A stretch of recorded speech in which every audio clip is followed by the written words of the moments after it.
फ़िक़्ह और हिकमत में आप तमाम साथियों का खैर मक़दम है। उम्मीद है भाई आप सब अच्छे होंगे, खैरियत के साथ होंगे। दोस्तों आज बहुत ज़्यादा शेड्यूल को बिज़ी होने की वजह से आपसे जो मुलाकात हो रही है वो ऑडियो क्लिप में हो रही है। मैं आज उन लोगों के लिए नुस्ख़ा लेकर हाज़िर हूँ जिनको भूलने की बीमारी है, निसियान की, और ये बीमारी भी अब बढ़ती चली जा रही है।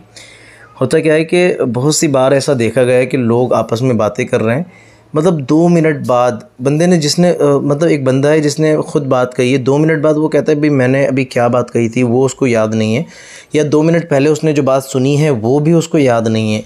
तो ये तो ज़्यादा दिक्कत हो गई ना। अभी हम फिर कुछ भी मतलब एक नेसेसरी टास्क या कह सकते हैं कि कोई किसी का बहुत ज़रूरी बात या कोई दी गई किसी की तरफ से बहुत ज़रूरी ज़िम्मेदारी, रिस्पॉन्सिबिलिटी, वो हम भूल जाएंगे तो इससे कहीं ना कहीं मतलब हमारी रेपुटेशन पे भी फ़र्क आता है, सोसाइटी में भी हमारा लेवल नीचे जाता है।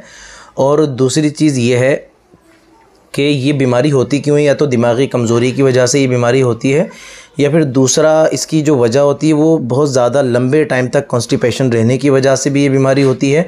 और तीसरी इसकी वजह ये हो सकती है कि अगर किसी ने मास्टरबेशन बहुत ज़्यादा किया है तो उनको भी ये भूलने की बीमारी होती है। मतलब बहुत ख़तरनाक भुलक्कड़ हो जाते हैं लोग।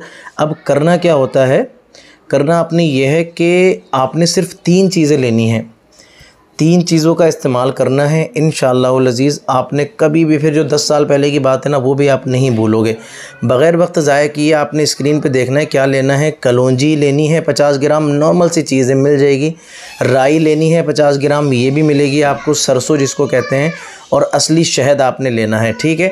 अब उसके बाद आपने जो काम करना है वो ये है कि आप तीनों चीज़ों को जो लिया है आपने, कलौंजी को और राई को, आप इन दोनों चीज़ों को बारीक कूट पीस लीजिए। और उसके बाद आपने करना जो है वो ये करना है कि दोनों चीज़ों को कूट पीसने के बाद इस शहद को इतना डालिए कि जितने में गोलियां बनने के लायक हो जाए। जब ये गोलियां बनने के लायक हो तो आपने इसकी छोटी छोटी चने के बराबर गोलियां बनानी है और इनको छाया में, साए में खुश्क करना है, यानी कि सुखाना है।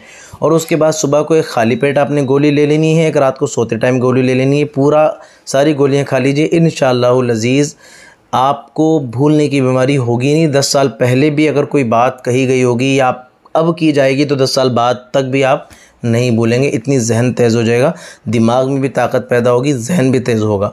मुझे उम्मीद है कि नुस्खा आपको अच्छा लगा है, आप इसे करेंगे भी। आज के लिए इतना ही, चलिए अल्लाह हाफ़िज़।